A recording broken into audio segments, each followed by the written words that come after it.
Every filmmaker, sooner or later, has to deal with what is usually referred as cinematic look. We want to shoot videos in that style. But what does a cinematic look actually mean?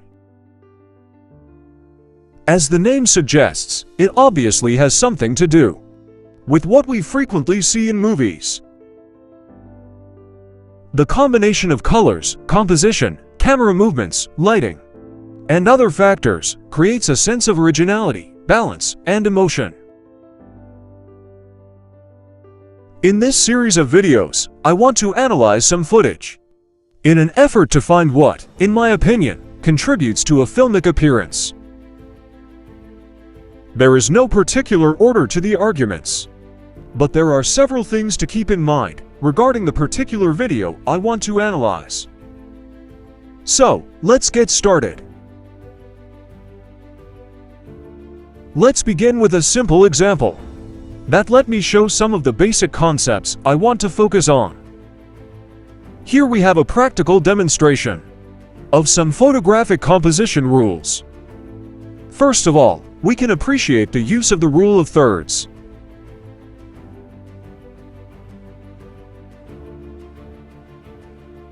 The main subject is not placed in the center of the frame, but in the intersection of the lines of thirds.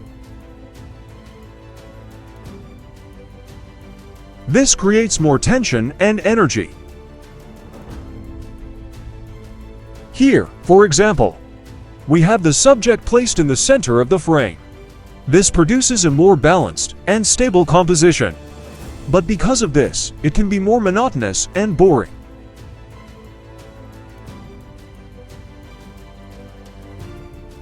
Also, the subject is placed in the opposite side, in relation to the direction of the subject's gaze.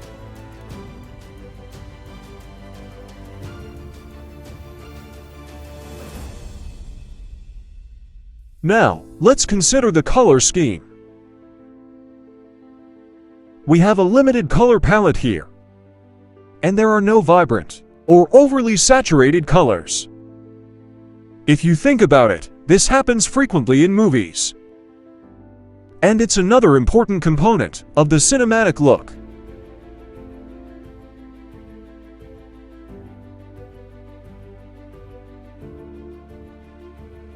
But, despite the limited color range, we have vibrant color on the main subject.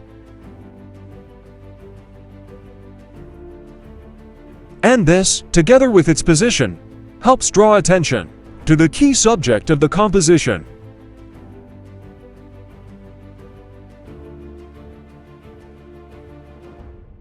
And last but not least, we have no other disturbing elements in the background. This helps to give a sense of calm and balance.